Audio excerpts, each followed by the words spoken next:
Hello. हा बोला. हो मीच बोलतोय. आवाजावरून नाही ओळखला. हो, पण तुम्ही फोन का केला? तुम्ही पत्त्याने उचलला असता म्हणजे. हो मीच येतोय. बघा या वाड्याच्या भिंतींना सुद्धा कान आणि ती भिंत आहे ना तिचे तर जरा जास्तच लांब. हा हे बघा. हो हो तुमच्या सूचनेप्रमाणे चाललंय सगळं. हा तुम्हाला तुमचा वाटा मिळेल. अहो पण तुम्ही तू केव्हापासून उभी आहेस इथे? नाही तुम्हाला नाही. थांबा. बोल. खरं सांग काय काय ऐकलं फोनवरचं बोलणं? आता मुक्याप्रमाणे भैऱ्याचं सोंग करू नकोस. मग माझ्या मागे उभं राहून काय करत होती? आता एका गोळीत सोय करतो तुझी मी. काही बघ माणसाच्या भानगडीत देवाला मध्ये आणू नको. खरंच सांग नाहीतर एकच गोळी घालेल. काय चाललंय? तू पाहते का उठलेत त्या बिचारीच्या जीवावर? तुला तर ठाऊक आहे चोरून ऐकलेलं आम्हाला आवडत नाही. कोणी ऐकू नये असं काय बोलणं चाललं होतं फोनवर? त्याच्याशी तुम्हाला कर्तव्य नाही. गीता नवीन आहे घरात. अजून रीत शिकायची आहे तिला या घरची.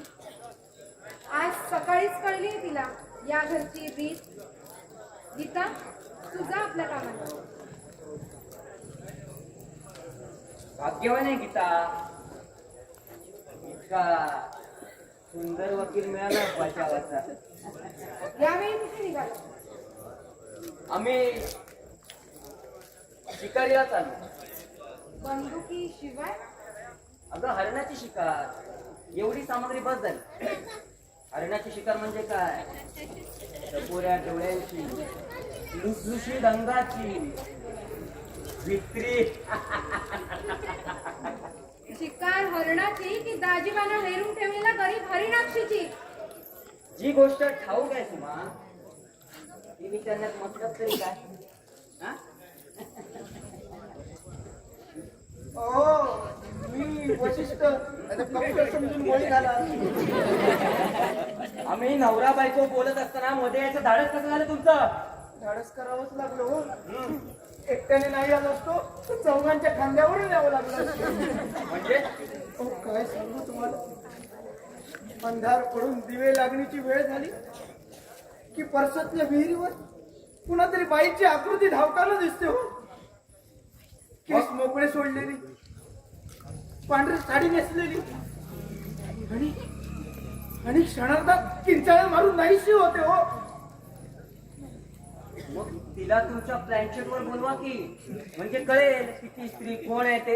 हो केला ना तसा प्रयत्न देखील केला. हो पण ती नाव सांगायला तयार होत नाही. ती म्हणते मी इथलीच आहे, या वाड्यातली आहे.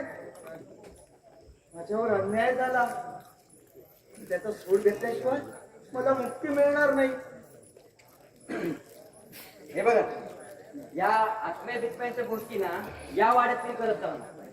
कसं आहे ना आमच्या बाईसाहेबना मुलखात हळवे आहे. त्यामुळे पुन्हा अशा गोष्टी करू नका नाहीतर तुमच्या आत्म्याला प्लॅनचेट वर बोलवण्याची वेळ येईल आमच्यावर.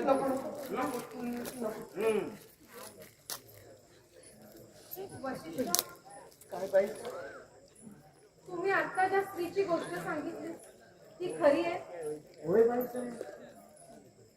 म्हणजे अजून मुक्ती मिळाली नाही? काय झालं बाई साहेब? काही नाही. वशिष्ठ आपला हा प्रबंध संपायला अजून किती काळ लागणार आहे? शेवटचं प्रकरण चालू आहे बाई साहेब. ते संपलं की झालं. शक्यतो लवकर संपला ते. हो बाई साहेब. वशिष्ठ अजून आपण इथेच का? बाई साहेब एक गोष्ट आपल्या कानावर घालायची होती, चालेल का? तसं काही महत्वाचं असेल तरच सांगा. हो बाई साहेब महत्वाचंच आहे. बाई साहेब रोज रात्री 12 नंतर तुमच्या वाड्याच्या वरच्या मजल्यावर कोणीतरी फिरतायत. आम्ही पाहतोय आउट हाऊस मधून. अहो वशिष्ठ, तुम्ही 12 नंतरही जागेच असता. हो हो, तीच तर वेळ सोयीची ठिकाणाची. कोणीतरी म्हटलंय संपूर्ण जग झोपलेलं असतं तेव्हा लेखक आणि चोर दोघच जागे असतात. वशिष्ठ, अहो तुम्ही आत्म्यावर पुस्तक लिहिताय ना, म्हणून तुम्हाला हे सगळे भास होत असतील. काय हा? हो, कुणीतरी विहिरीकडेच धावतंय काय, कुणी वाड्यातच फिरतंय काय. वशिष्ठ, तुम्ही ना जरा लवकरच झोपत जा. आणि झोप येत नसेल ना तर मी गोळ्या पाठवून देते झोपेच्या. तिथे झोपेच्या गोळ्यांची सवय फार वाईट बाई साहेब. हो, झोपेच्या गोळ्या एकदा सवय झाली ना ती कायमचीच सवय लागून जाते. वशिष्ठ, अहो बँकेतून जसे हवे तेव्हा पैसे काढता येतात ना, तशी झोप नाही ना काढता येत, ती यावी लागते. हो बाई साहेब, तरी पण झोपेच्या गोळ्यांची सवय फार वाईट सवय लागते माणसाला. त्यापेक्षा माणसाचा स्वतःच्या मनावर ताबा असायला हवा बाई साहेब. तो आमचा आहे, पण संपण्यापूर्वी. आलं माझ्या लक्षात. म्हणजे आम्ही इथून निघून जावं, होय ना बाईसाहेब? आपल्या बोलण्याचा राग नाही आला मला, पण बाईसाहेब आपली मनस्थिती काही मला ठीक दिसत नाही. येतो आम्ही.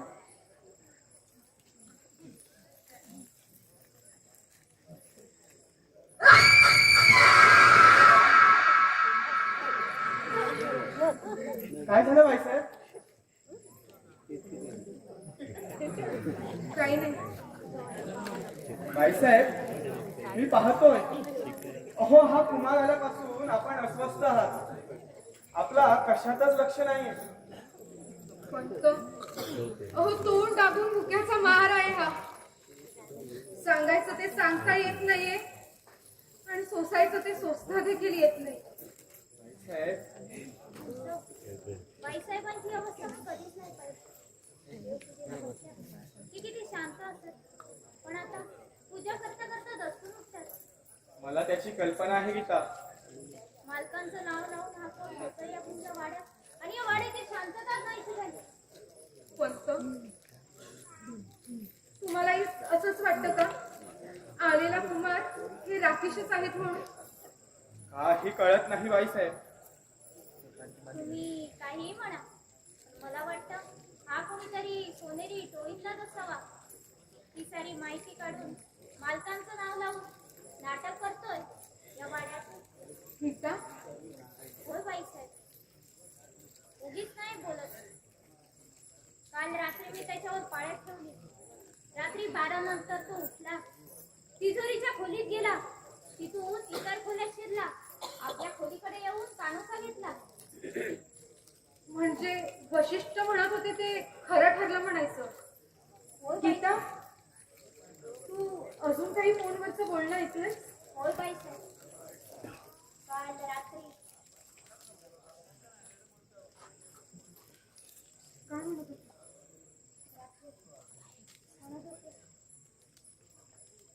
तू मगाशी मला सांगत होतीस वाटा वगैरे. वाटा? बाईसाहेब म्हणजे आता माझी खात्रीच झाली. अहो हा नक्कीच कुठच्यातरी सोनेरी टोळीपैकी एक आहे. पंत, बाईसाहेब तुम्ही मुळीच चिंता करू नका. अहो आजच्या आज त्याचा बंदोबस्त करून टाकतो. गीता, मला तर आता काही सुचेनासच झालंय बघ. कधी कधी असं वाटतं की हेच माझे पती राकेश आहेत म्हणून, आणि कधी कधी असं वाटतं की हा एक तोतया आहे. बाईसाहेब हा तोतय्याच असावा, शंकाच नको. पंतांना याचा संशय आला.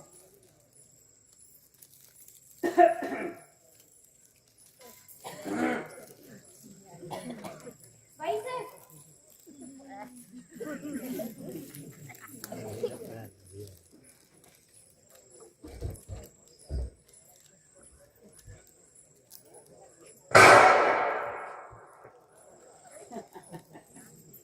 कवडा होता. आज एवढ्या लवकर शिकारी होऊन येणं झालं. शिकार. सावध हाती सापडलं होतं, पण सुटलं. गोळी चाटून गेली.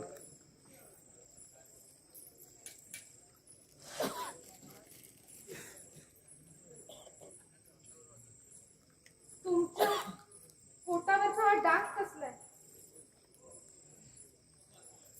कुंकवाचा, रक्ताचा की लिपस्टिकचा? तुला काय वाटतं? मला काय वाटणार? बरं वाटलं. तुमच्या हातून शिकार चुकली म्हणून नाही, तर एक सावज सुटला म्हणून.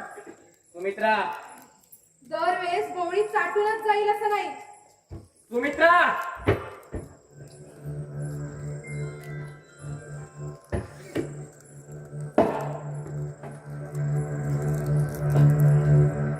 पंत, हरिपंत,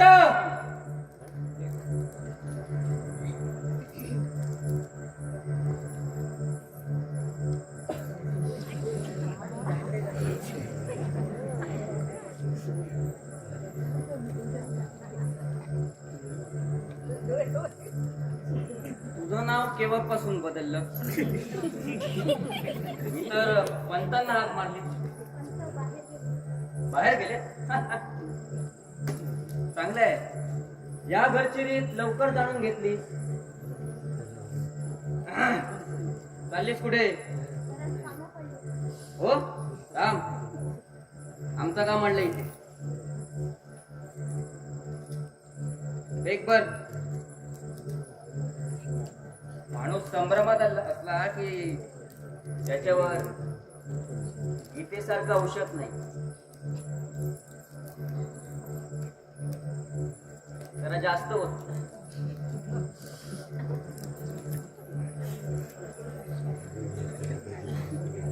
बस. हा बर्फ टाक ना. हा.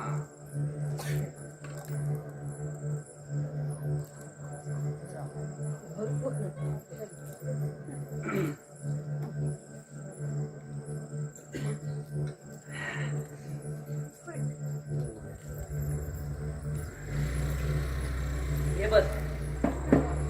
अगं बस ग. बस.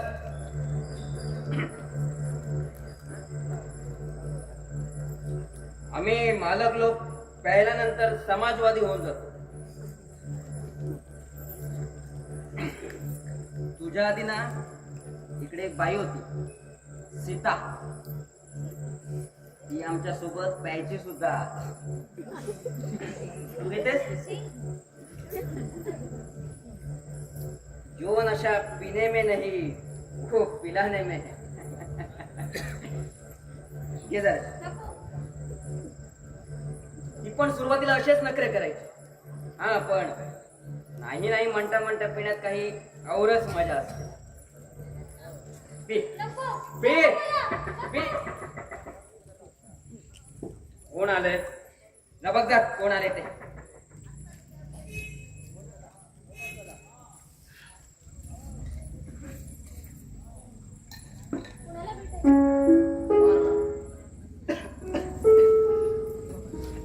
कुमार, तुलाच भेटायला, तुला घरी घेऊन जाण्यासाठी आलो. खरी?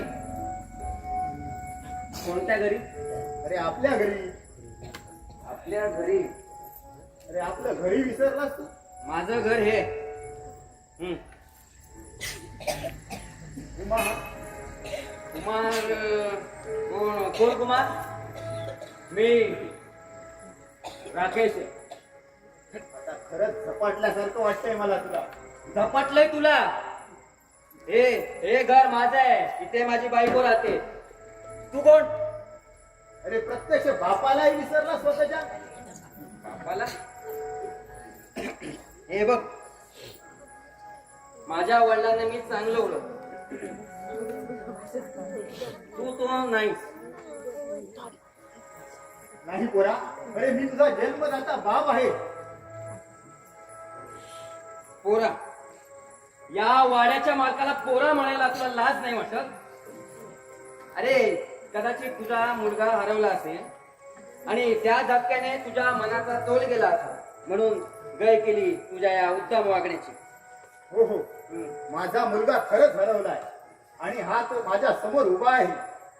आता तर मला खात्री पटली आहे की तू एखाद्या वेड्यांच्या हॉस्पिटल मधून पळून आलाय. आता वेळ लागायचंच बाकी आहे. अरे गेली 18 वर्ष तुला तर हाताच्या फोडासारखा वाढवला, मोठा केला, तुझ्यासाठी कष्टा खाल्ल्या, ते सारं सारं विसरलास तू. आठवतंय, थोडं थोडं आठवतंय. तुला कुठेतरी पाहिल्यासारखं स्मरतंय मला, पण कुठे पाहिलंय ते नाही स्मरत. हा, कदाचित मी तुझ्या घरी राहिलोही असेल काही काळ, पण ते घर माझं नव्हतं, तिथली माणसं माझी नव्हती. असं वाटत होतं एखाद्या अनाथ आश्रमात वाढतो. कुमार, अरे स्वतःच्या बापाचं घर तुला अनाथाश्रम वाटतं? अरे कृष्ण यशोदेकडे वाढला असला तरी त्याची खरी आई ही देवकीच होती. तेच त्याचं खरं घर होतं. हे घर, इथली माणसं मला परिचयाची वाटतात. हा बघ, हा वाडा, हे छत, ही झुमर, हा दिवाण, हे बघ, हा जिना. ए, आमचे हरिपंत आले ना की तुझा हिशोब क्लिअर करून टाकू. हिशेब? कसला हिशेब? तुझ्या म्हणण्याप्रमाणे जर मी काही काळ तुझ्या घरी राहिलो असेल तर मग किती होतील सांग. तू सांग मला. उद्या तुझ्या आईच्या दुधाचा हिशोब करशील तू लिटर प्रमाणे. हे घर तुझं आहे ना, मग खुशाल राहा. आम्ही समजू की आम्ही निसंतान आहोत म्हणून. कोण आलंय? इन्स्पेक्टर जाधव. अरे जाधव साहेब, काय काम झालं?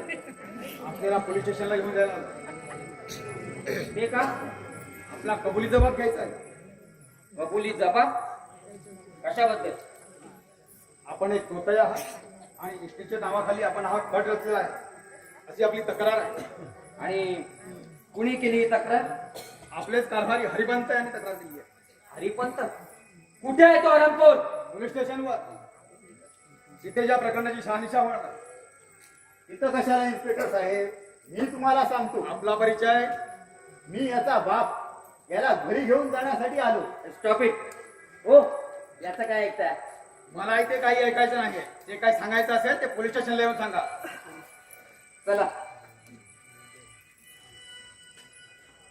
इन्स्पेक्टर साहेब, यांना कुठे घेऊन चाललात? पोलीस स्टेशनवर. कशासाठी? त्यांच्याबद्दल तक्रार आली आहे आमच्याकडे. ती पण हरिपंत यांनी केलेली आहे. हरिपंत कोण? मी मालकीण आहे या वाड्याची आणि माझी आता खात्री पटली आहे की हेच माझे पती राकेश आहेत म्हणून. माझे पती राकेश. राकेश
मन लावून खोली सजवते.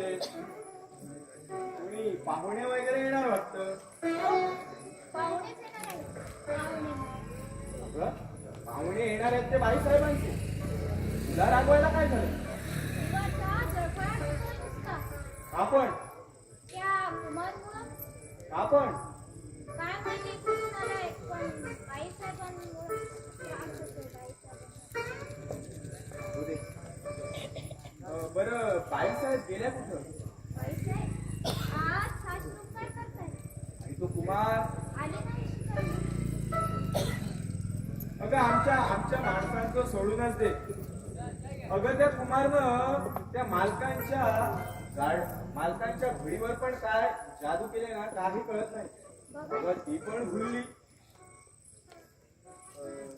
बरं अजून कुमार आलाय का? नाही ना. कधी गेले? आता माझी काही बघायची इच्छा राहिली नाही. आता कुठच्या तरी उद्याच नोकरीचा राजीनामा देऊन कुठच्या तरी तीर्थक्षेत्रावर जायचं म्हणतोस. बरं.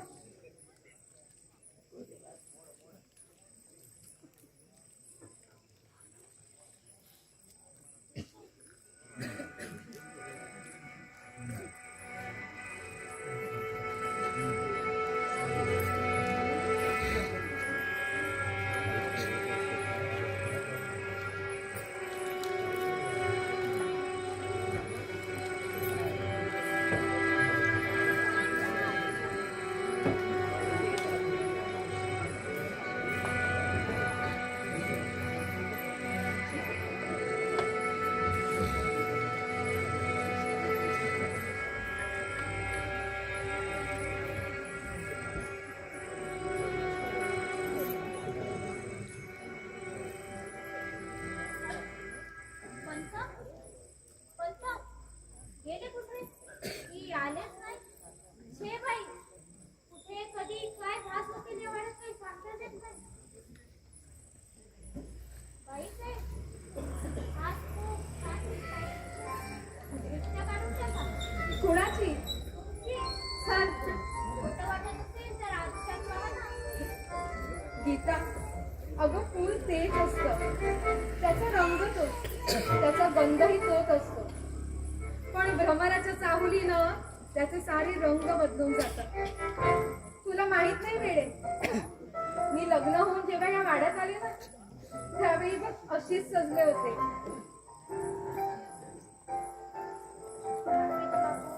प्रेम करायचे तुमचं?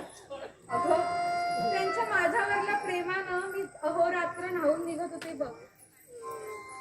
आज 18 वर्षांनी तो क्षण पुन्हा आलाय. त्यांच्या भेटीचा, अतूट मिठीचा. अगं गीता, त्यांना ना गजरा आवडतोय म्हणून मी मुद्दाम घातलाय बघ. आलेला मार खरंच राखून. अगं असतील काय वेडे, तेच आहेत ते. आपल्या कल्याणीनं सुद्धा ओळखलंय त्यांना. बरं गीता, तू इथं काय करतेस अजून? स्वारी शिकारी होऊन यायची वेळ झाली आहे. तू खाली जा आणि ते आले की थेट इथेच पाठवून दे त्यांना.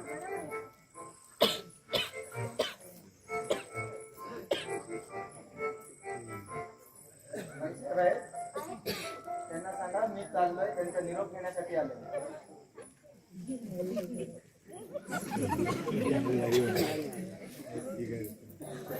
हा ते आले. कोण? ते आत्मरात्री होते तर ते का आले यावेळेस? तुमचा निरोप घ्यायला आले. परत जात आहे. बरं, पाठवून दे त्यांना वर.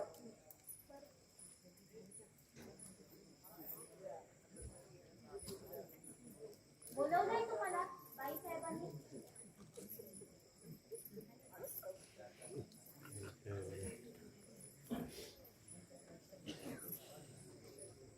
बाईसाहेब आज येऊ? या ना. संपलं का? हो, आजच हाता वेगळा केलं आणि आता निघालो. अहो पण असे रात्रीचे का जाताय? उद्या सकाळी जा ना. छे, आजची रात्र आणि त्या तुमच्या आउट हाऊस मध्ये शक्यच नाही. का हो? मग का म्हणून काय विचारताय? अहो आज अमावास्या आणि त्यात विहिरीवरचं प्रकरण. ते दिसणार नाही आता तुम्हाला. हा? तरी पण विषाची परीक्षा कशाला घ्या ना. मर्जी तुमची. बाईसाहेब, तुमच्या कृपेमुळे आज आमचं इथलं काम अगदी निवांतपणे पार पडलं. पुस्तक छापून आलं ना, पहिली प्रत तुमच्या पत्त्यावर पाठवून देणार बघा. थँक्स. अहो थँक्स कसले म्हणतात? खरं तर हे पुस्तक मी आपल्यालाच अर्पण करणार आहे. अहो मी काय केलंय? तुम्ही काय केलं? तुम्ही काय केलं ते आमचं आम्हाला माहितीये. वा, अहो खोली छान सजवली, अगदी पहिल्या रात्री सजवतात तशी. बरोबर. 18 वर्षांनी का होईना मधुचंद्र ना, म्हणजे पुन्हा प्रत्ययाचा आनंद. अहो तसा आम्हीही मधुचंद्र साजरा केला होता हो, पण तो स्वयंपाकघरात. स्वयंपाकघरात? मग काय इतके दिवस राहिलो, पण आज तुम्हाला मन मोकळेपणाने हसताना बघितलं. कारण कळलं. चला बाईचे येतो आम्ही. यावं यावं राकेश बाबू यावं. आम्हाला आत यायला सांगायला तुम्हाला कारण नाही, पण तुम्ही आमच्या बेडरूम मध्ये येण्याचं कारण? अहो ते आज निघाले, म्हणूनच आमचा निरोप घेण्यासाठी आले होते. असं? हो, आमचं इथलं काम संपलं. बाईसाहेबांची मेहरबानी. हो, बाईसाहेब आमचे मुळातच प्रेमळ आहेत. त्यांच्यासाठीच तर यावं लागलं या जगात. शिष्य म्हणजे एका खोलीत 2 पुरुष आणि 1 स्त्री. त्यातल्या स्त्रीने इष्य म्हटलं, एका पुरुषाने निघायला हवं. हा? आणि तो दुसरा पुरुष कोण असणार आमच्याशिवाय? चला बाईसाहेब येतो. तू कुठे चाललीस?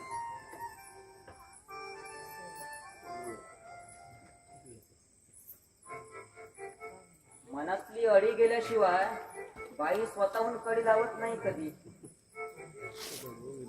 आता खात्री पटली ना तुझी? हे तोंडानेच सांगायला हवं.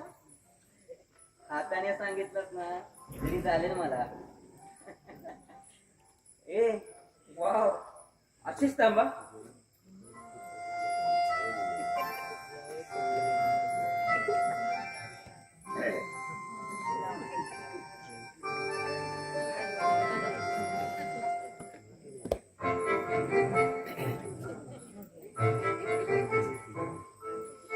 गालावरले हात काढले आणि तुझ्या केसात मारलेलं गुलाबाचं फुल कोमेजलं विचार. ते का? तुझ्या गालावरच्या गुलाबाला पाहून त्याचा गर्व साफ उतरला. प्रत्येक वेळी नवऱ्यानं बायकोची स्तुतीच करायला हवी असं नाही ना. पण बायको एवढी स्तुती करण्यालायक असेल तर आम्ही नवऱ्याने तरी काय करावं? कळलं. तुम्हा तोच स्पर्श, तीच धुंदी आज इतक्या वर्षानंतर.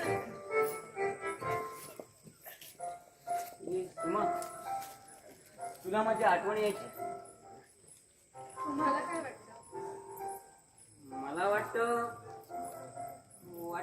सांगा ना. हा, मला असं वाटतं की तुला काय वाटतं? मला असं वाटतं हा, की या चंदनाच्या विळख्यात स्वतःला बुदमरून टाकावं, भान विसरून जावं या स्पर्शाच्या धुलई.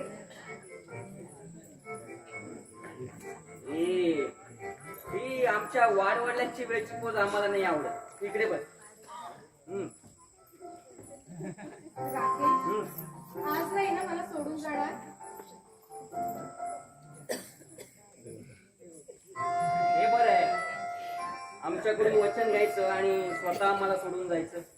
अहो मी जाते इथे तुमच्यासाठी, तुमचीच व्यवस्था करण्यासाठी. आता नाही दिलीस तरी चालेल मला. मी दाजीबाकडे घेतलीये. माझ्या हातानं एखादा पेक सुद्धा घेणार नाही का? तुझ्या हातानं दारूचा पेट काय विष सुद्धा घेऊ आम्ही. तुमचं काहीतरीच.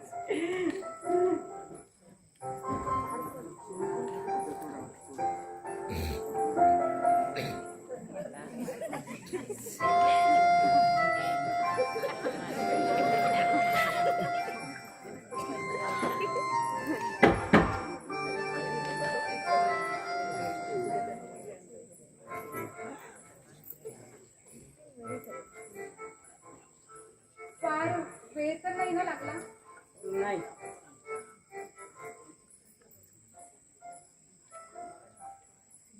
ये, पण पहिला बोट मी तुझ्या हाताने पिला.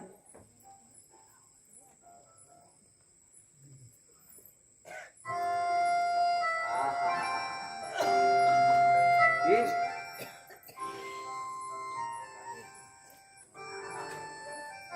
आज तक नजरों से पिलाया साथी, आज पैमाने से पिला दो. राकेश,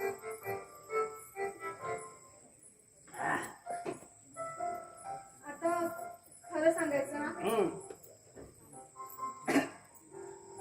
तुमचं अगदी मनापासून प्रेम आहे ना माझ्यावर? माझ्या डोळ्यात बघ काय दिसते तुला. मीच दिसते. आमच्या मनातून उठून डोळ्यात कधी आलीस तू. किती छान बोलता हो तुम्ही. अगं कुणालाही हेवा वाटावा असं प्रेम आहे, पण त्यात एकच दुःख आहे. कसलं? आमच्या मरते समय तू आमच्या जवळ नव्हती.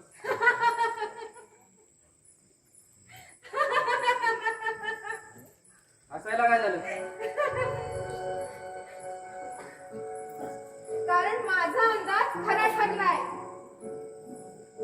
कसला अंदाज? तुझ्या खोटेपणाबद्दलचा. खोटेपणा? काय बोलतेस? कोणी केलाय खोटेपणा? वर मलाच विचारतोस?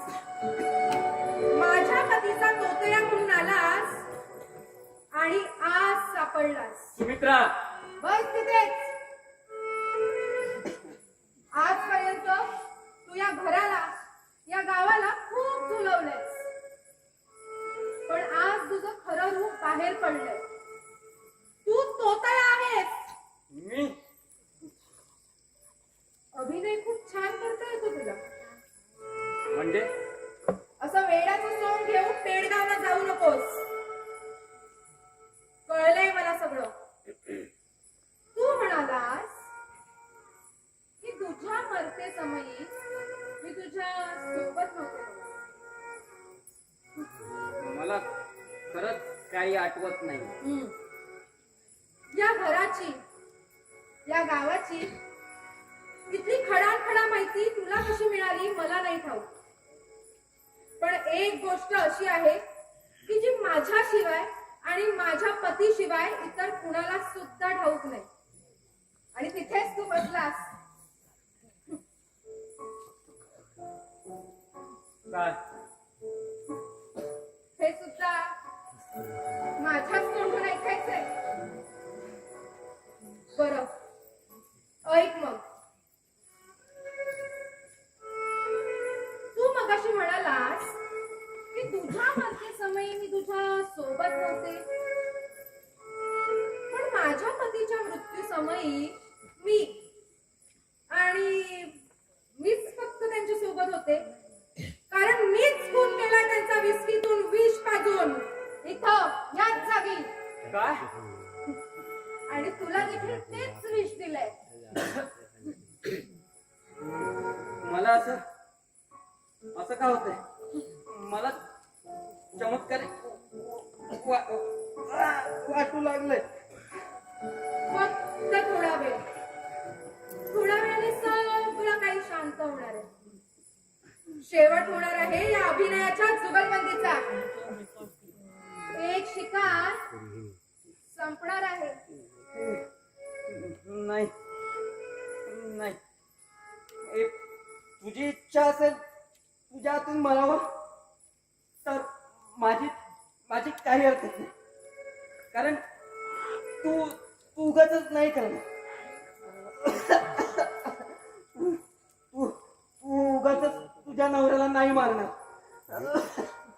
एकदाच काय पण 7 जीवे मारावा असा अपराध केलाय त्यांनी माझा. तू माझा पुनर्जन्मीचा पती आहेस ना, मग सांग कोणत्या अपराधाची शिक्षा दिली मी त्यांना? पण तुला नाही सांगता येणार. मग तू सांग. सांगणार आहे, कारण तुझी मरणापूर्वीची इच्छा अपूर्ण राहायला नको म्हणून. ऐक,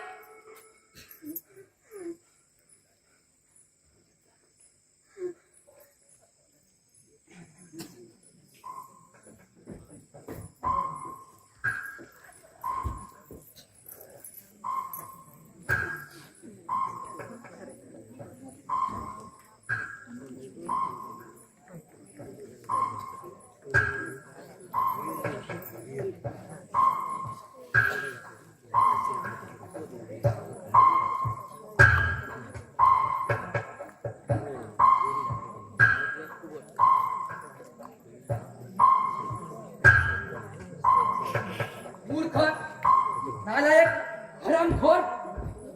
सरकारने एवढं मनाला लावून घेऊ नये. राजीबा, खरं सांगतो तुला, आजवरच्या कामगिरीचं आम्हाला स्मरण नसलं असतं ना तर तुला इथेच गोळी मारली असती. सरकार, झाल्या गेल्या गोष्टीत माझी काहीच कसूर नव्हती. गदा काही का वर तोंड करून सांगतोस आहे.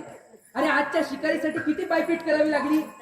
सरकार, कदाचित तिच्या घरच्या लोकांना संशय आला असावा म्हणून ती आली नसणार. बोलून चालून हसून वाशी. अरे ती कोणी का असे ना आमच्या नजरेत भरली होती. आणि तू तिला तसं सांगितलं नव्हतंस काय? सरकार, तशी कल्पना नव्हती दिली, पण देवदर्शनाचा बहाणा करून देवळात ये म्हणून सांगितलं होतं. मग तिने कबूल केलं होतं? हो सरकार. अरे मग हे कसं झालं? हेच काही कळत नाही. सरकार, मी असं करतो, उद्या जाऊन माहिती काढून आणतो. उद्या? अहो मग आजच्या रात्रीचं काय? सरकार, रागावू नये. उद्या तिला आपल्या सेवेला हजर करतो. ठीक आहे, आजची रात्र काढू आम्ही. उद्याची मिठी आठवत. सरकार, हा, पण त्या घरात चालून आलेल्या शिकारीचं काय झालं? कोण? विना? ओ, आय फॉगॉट. अरे बरी आठवण करून दिलीस. खर तर शिकार दुपारीच होणार होती, पण आयत्या वेळेला ती सुमित्रा आली खोलीत आणि ती शिकार होती. हात मोका चांगला आहे. हरी हरी कोणतंही नाही. बाई साहेबही बाहेर गेल्या. हा, प्रयत्न हेच पुरुषार्थाचे लक्षण असं म्हणतात. बघू. सुमित्रा, सुमित्रा. साहेब बाहेर गेल्या. अहो तुम्ही जरा गप्प बसाल का? सुमित्रा, ए सुमित्रा. काय भाऊजी? सुमित्रा कुठे? ताई ही मंडळींकडे गेली तारीख निश्चित करायला. घरात दुसरं कोणीच नाहीये. कुणीच नाहीये? हा, पण ताई जाताना सांगून गेलीये तुम्ही इथे आल्यावर तुम्हाला हवं नको ते बघायला. समंजस आहे आमची बायको. सरकार, आम्ही निघतो का? नाही म्हणजे घरी पाहुणे येणार आहे. मग तुम्हाला जायलाच हवं. पण दाजीबा, तेवढं ते देवळाचं बघा. त्याची मुळीच काळजी करू नका. सगळं काही तुमच्या मनासारखं होईल. येतो मी. हो हो, या. भाऊजी, तुम्ही देऊळ बांधताय? अगं नाही ग, देऊळ तसं तयार आहे. फक्त मूर्तीची स्थापना करायची तेवढी राहिली आहे. तुम्ही सुद्धा माझ्या ताईसारखे देवघोळे बघा. पानी तेरा रंग कैसा जिसमें मिलावे वैसा. अगं तुझ्या ताईच्या समाधानासाठीच करतोय मी हे सगळं. विना सुमित्राने तुला काय मला हवं नको ते बघायला सांगितलेलं. अरे हो, विसरलेच मी. हम्म. तुम्हाला काय हवंय ते मी आत्ताच सांगते. हा हा. कुठे ठेवलंय? हे बघ मागेच आहे. बरं. विना हो हो, बर्फ सुद्धा आणते. हा माझ्या खोलीत आहे. शिकार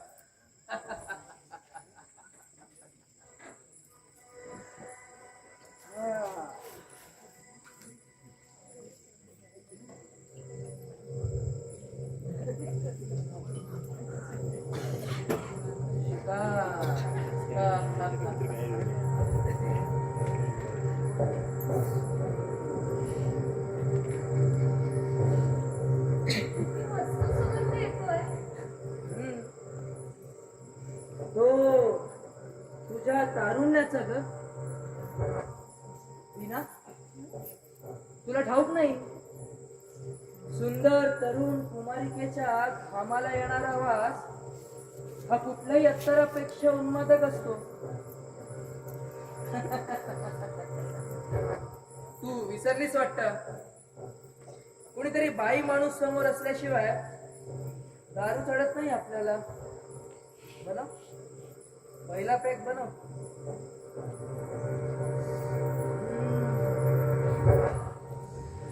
कुणीतरी अधीर झालेलं दिसतंय. ताई केव्हा येते आणि तो दिवस सांगते हे ऐकायला. ईश्वर, हे काय भाऊजी बोलताय?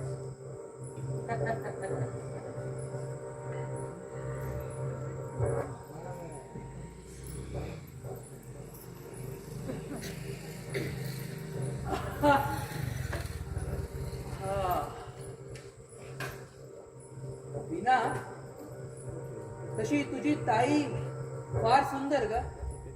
एकदम फुललेल्या गुलाबासारखी. पण काय आहे ना, फुललेल्या फुलापेक्षा नुकतीच उमलणारी कली मला फार आवडते ग. भाऊजी काय करताय? रंगीत तालीम. तसंही आता तुझं लग्न ठरलंय ना, मग लग्नानंतरच्या पहिल्या रात्रीची. भाऊजी काय बोलताय? अगं बिना तू इतकी घाबरतेस कशाला? अगं शिकार डोळ्यासमोर असल्यावर बंदूक नाही चालवायची, मग शिकार करायची कशाला? भाऊजी, अहो काय करते? मी तुम्हाला मुलीसारखी हो. अगं मला सगळ्या मुली सारख्याच. सोडा सोडा मला, नाहीतर मी ओरडेन. ओरड ओरड. आहे कोण? हा? आहे कोण इथे तुझं ओरड नाही ऐकायला? निर्लज्ज माणसं. अगं काही म्हण पण एखाद्या हरणीची शिकार करायची म्हटलं की तिने दिलेली एखादी कळ सोसायलाच हवी ना. अगं थांब, कुठे चाललीस? भाऊजी हा. सोडा हो मला. हा? मी पदर पसरते तुमच्या समोर. अहो लग्न ठरले हो माझं. हे मोठ्या विश्वासाने मी या घरात आली. असा विश्वासघात करू नका भाऊजी. हे असे नाटकी संवाद ना खूप ऐकल्यात हा मी वेगवेगळ्या हरणींकडून. पण पण तुझ्यासारखी हरीण कधीच भेटली नाही ग. इतकी लाजरी बुजरी. शिकार.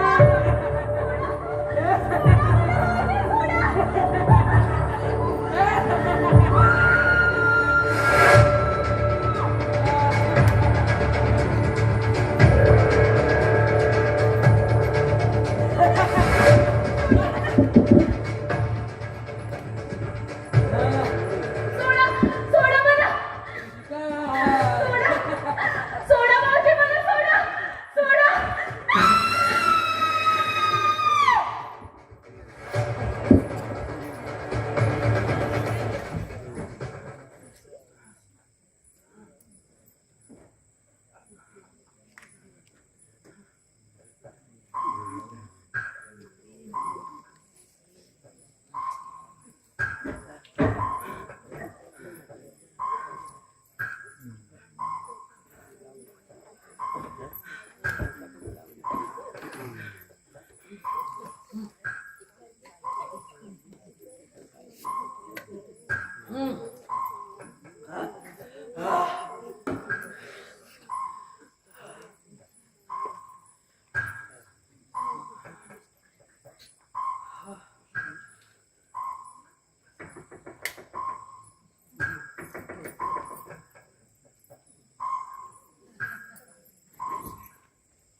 आलोय सोय. मला वाटलं का अजून कोणी येणार होतं का? छे छे, तुझीच वाट बघत होतो. अहो हे काय किती घाम आलाय तुम्हाला. तुमची बाटली संपली वाटतं. मी लगेच आले हा. नाही बस झाली. माझ्या हातानं एखादा पेक सुद्धा घेणार नाही का? ठीक आहे. राकेश, मला माहितीये मी समोर असल्याशिवाय तुम्हाला नशात चढतच नाही. मी लगेच आले हा. एक एखादा काय काढ.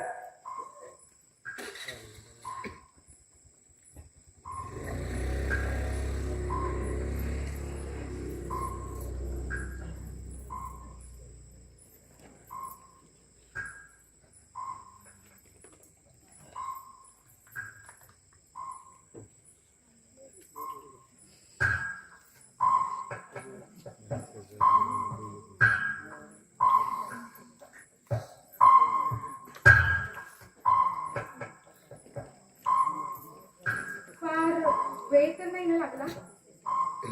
नाही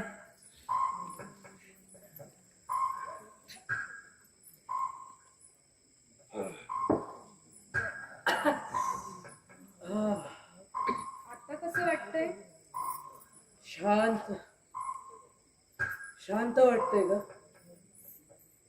सुमित्रा, तू पिनाच्या साखरपुड्याची तारीख ठरवायला गेली होतीस ना? हो मग ठरली तारीख? हो ठरली ना. खूप छान स्थळ मिळालंय आपल्या बिनाला. वा, म्हणजे चांगल्या स्थळी पडली आपली बिना. खरंच. पण काय ग, बिना संध्याकाळपासून कुठे दिसली नाही. ती आता कधीच दिसणार नाही कुणाला. म्हणजे निर्लज्ज माणसा, तू उठवलीस तिला आयुष्यातून. नराधमाने तुला दिली तरी कसा झाला? माझी फुलासारखी बिना भ्रष्ट केलीस तू. सुमित्रा, सुमित्रा, हे सगळं खोट आहे. कोणी सांगितलं तुला हे? बिनानं सांगितलंय मला मरणापूर्वी. काय? बिना मेली? नाही, तू मारलीस तिला. तिच्या साखरपुड्याची तारीख ठरवून जेव्हा मी या वाड्यात आले तेव्हा तुझ्यापासून वाचण्यासाठी तिला वरून उडी मारली आणि ती थेट जाऊन पडली विहिरीच्या काठावर. मारभर मी लागला होता. मी तिला मांडीवर घेतली. तिनं सारं काही सांगितलंय मला. चांडाळा कुठे मिळशील बाप? मी नाही मारलं तिला. तिने तुला खोटं सांगितलं असणार. मी तिला तुझ्या नावाने बजावलं सुद्धा होतं. मला वाटतं कदाचित त्याच भीतीनं. म्हातारा माणूस खोटं बोलत नाही. तिनं सारं सांगितलंय मला.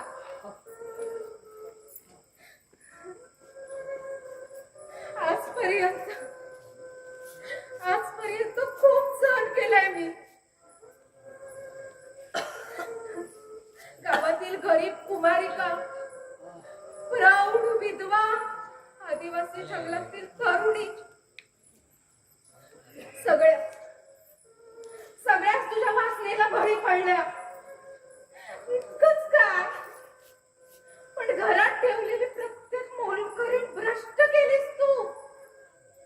आपण जमीनदार आहोत या उन्मादात.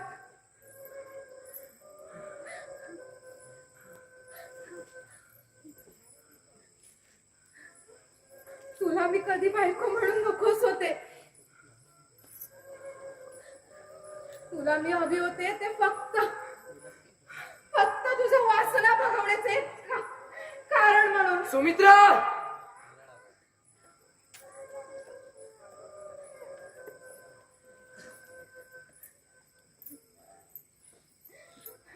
या पापाची क्षमा नाही, क्षमा नाही.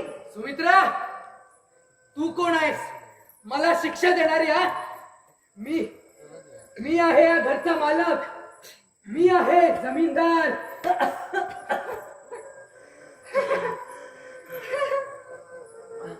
म्हणजे तुला काय वाटलं? तू जे मगाशी पियालास ती फक्त विस्की होती म्हणून?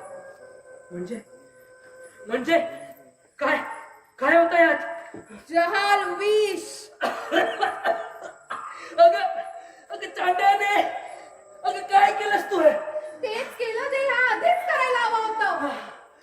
तुझ्या अशा या बेछूट वागण्याला कंटाळून स्वतः आत्महत्या करण्यासाठी म्हणून मी आणलं होतं ते. पण हा सार्थकी लागलो.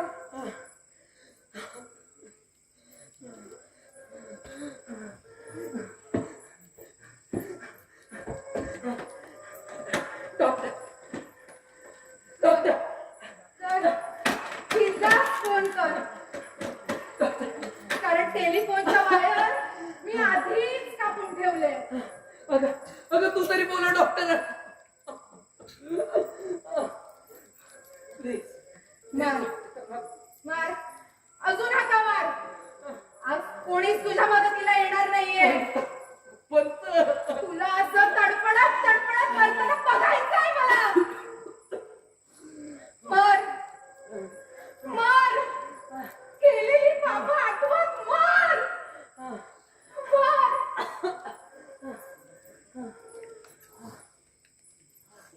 बिना काय केलंस तू हे? पण तू अशी घुटमळत राहू नकोस. तुझ्यावरच्या अन्यायाचा सूड घेतलाय मी बिना, सूड घेतलाय मी बिना, सूड घेतलाय.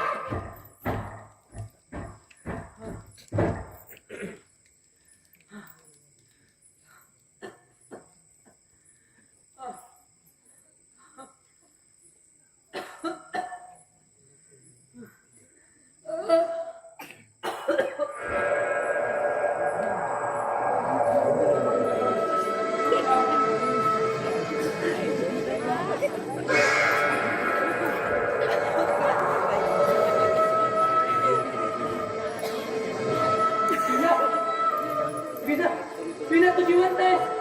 बिना बिना प्लीज प्लीज डॉक्टरांना बोलव. बिना प्लीज. हो बिना बिना प्लीज. मला माहिती आहे बिना, मला माहिती आहे मी तुझी फसवणूक केली बिना, मी तुझा विश्वासघात केला बिना. पण प्लीज प्लीज प्लीज सगळं विसरून जा बिना, प्लीज. विसरून जाऊ? काय विसरून जाऊ? माझं लग्न ठरलं होतं हे विसरून जाऊ? की नुकत्याच उमललेल्या कळीचं तुझ्या पापी वासनेनं तू निर्माल्य केलंस हे विसरून जाऊ? सगळं विसरून जा बिना. बिना बिना प्लीज अशी हसू नको बिना, मला भीती वाटते बिना. प्लीज मला जगायचं बिना, मला जगायचंय. जगायचंय? मला जगायचं नव्हतं, मलाही जगायचं होतं. माझ्या आवडत्या व्यक्तीसोबत लग्न करायचं होतं. त्याच्यासाठी जपून ठेवलेलं प्रेम त्याच्या चरणाशी व्हायचं होतं. त्याच्यासोबत संसार करायचा होता. केवढी स्वप्न होती माझी, पण ती तू सगळी मातीमोल करून टाकलीस. क्षणाच्या वासनेसाठी मला आयुष्यातून उठवलीस. बिना बिना मला माहिती आहे मी तुझा अपराधी आहे बिना. बिना पण प्लीज प्लीज प्लीज मला क्षमा कर प्लीज.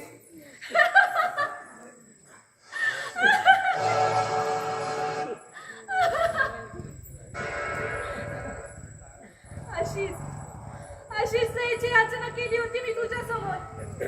पण नालायका, तुला नाही आली माझी दया. एका निरागस निरपराध हरिणीची शिकार करताना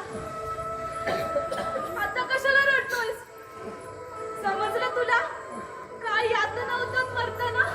हो हो बिना बिना बिना खूप यातना होतात. याच यातना बघायच्या होत्या मला.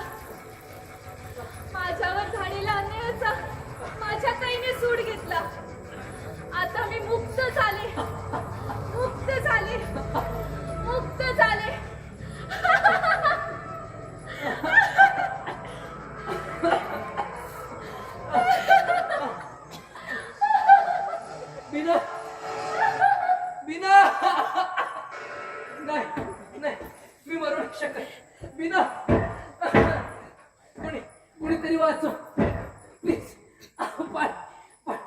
पाणी. पंत पंत पंत.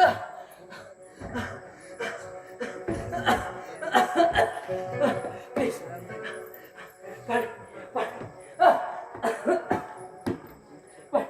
पाणी.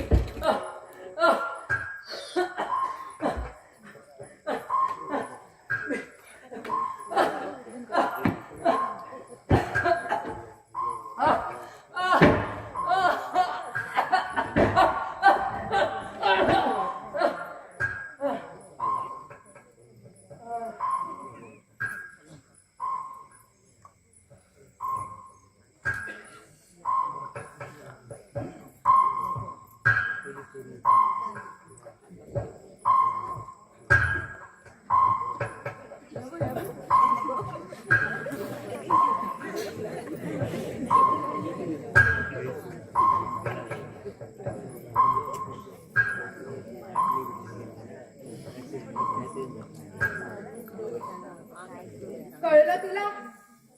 प्रत्यक्ष मीच खून केलाय माझ्या पतीचा विस्कीतून विष पाजून. आणि सगळ्यांना वाटलं की दारूच्या नशेत तो जिन्यावरून गडगडून खाली पडून मरण पावला. आता तूच ठरव तुला कसं मरायचंय ते. या खोलीत तडफडत की जिन्यावरून गडगडत.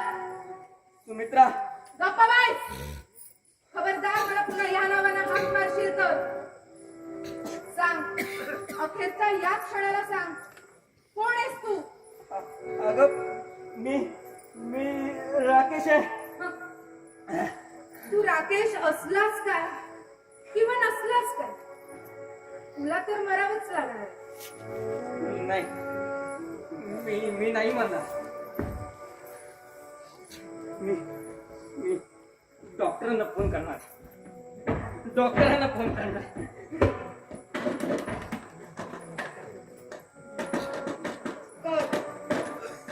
बिंदास फोन कर. कारण टेलिफोनच्या वायर्स मी आधीच कापून ठेवल्या. सांग अखेरच्या या क्षणाला सांग का खेळलास तू असं जीव घेणा खेळ? आता नाही बोललास तर कधीच नाही बोलू शकणार. अगं सुमित्रा, अगं पण मी या जन्मात काय असं पाप केलं होतं तुझं की तू मला अशी शिक्षा दिलीस? पाप भयंकर अपराध केलायस तू माझा. एका विवाहित स्त्रीची फसवणूक केली आहेस तू. विश्वासघात केलायस तू माझा. पती पत्नीच्या पवित्र नात्याचा अधिक्षेप केलायस तू. तू कोण आहेस? कशासाठी आलास मला नाही ठाऊक. पण तुझं हे जीव घेणं नाटक संपत आलंय आता. Good night Kumar. आपण मी CID इन्स्पेक्टर कदम भांडे. आपले पती राकेश यांचा खून केल्याप्रकरणी मी आपला सेटअप करण्यासाठी आलो. आपला काहीतरी गैरसमज होतोय.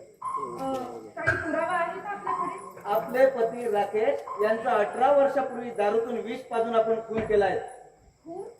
हो खून. आणि पुरावा पाहिजे तुम्हाला? हा घ्या पुरावा. बघितलात? Well done Kumar, well done. भाईसाहेब, हा तुमचा पूर्वजन्मीचा पती नाही, हा आहे माझ्या मित्राचा मुलगा कुमार. आपल्या लोकांचा पूर्वजन्मावरील विश्वास पाहून मी एक प्रयोग करण्याचा ठरविला आणि तो यशस्वी झाला. बाईसाहेब, आता तुम्ही जे कुमारला विस्की दिली होती ना, ती विस्की नव्हती, ते होतं साधं सिरप. तो रोज विस्की म्हणून प्यायचा. आणि तुम्ही जे त्याला आता विष दिलं ना, ते विष नव्हतं. तुम्ही ही चाल खेळणार हे आम्हाला आधीच ठाऊक होतं, म्हणून तुम्ही आणून ठेवलेल्या विषाच्या बाटलीतील विष काढून त्याला मी सॅक्रिन नावाची पावडर भरून ठेवली.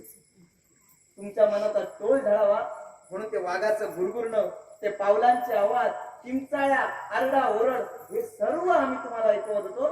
तुमच्या बेडरूम्स मध्ये आणि तुमच्या घरामध्ये बसवलेल्या स्पीकर्स वरून. ऐकायचा आहे ना पुरावा? हरिपण ऐकावा त्यांना पुरावा. कळलं तुला? प्रत्यक्ष मीच खून केलाय माझ्या पतीचा विस्कीतून विष पाजून. आणि लोकांना वाटलं दारूच्या नशेत जिन्यावरून तो पडून मेला. आता तूच ठरव तुला कसं मरायचंय ते. ऐकलात पुरावा?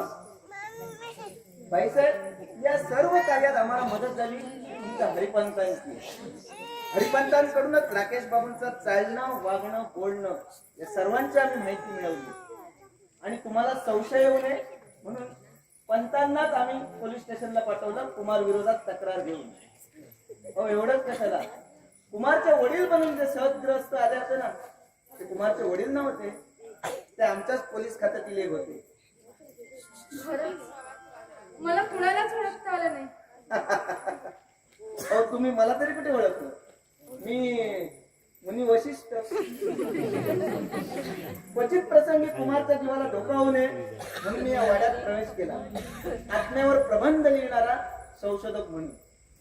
बाईसाहेब, जी काही तुमच्या विश्वासातली मोलकरी ती माझं आणि हरिपंतांचं बोलणं आपल्या कानावर घालत असे.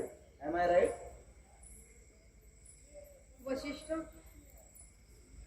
मला असं वाटलं की फक्त मीच अभिनय करते, पण तुम्ही आणि या कुमारनं माझ्यावर मात केली. पण तुम्हीच सांगा मला,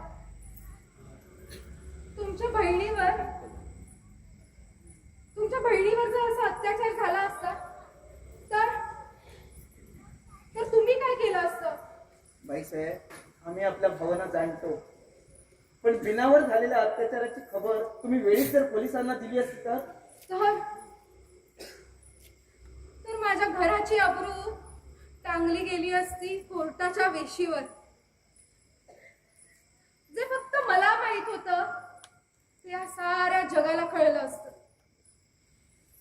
इन्स्पेक्टर साहेब, मी जे काही केलं ते समजून उमजून केलं.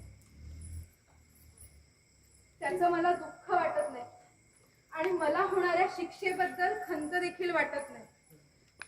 चला. ठीक आहे बाईसाहेब, आमच्याकडून जेवढं शक्य होईल तेवढं आम्ही नक्की करू, पण या क्षणी तुम्हाला आमच्यासोबत यावं लागेल. थांबा बाईसाहेब. बाईसाहेब, मला क्षमा नाही करणार.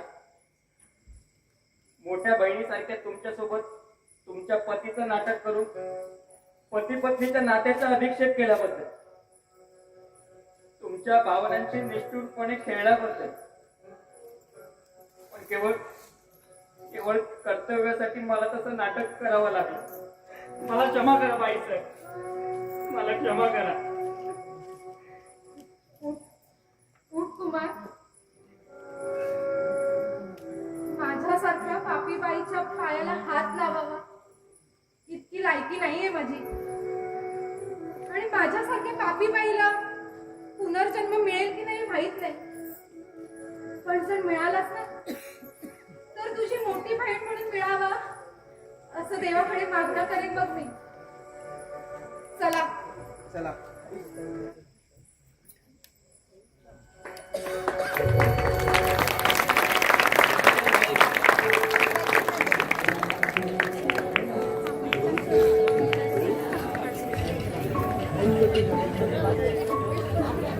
पण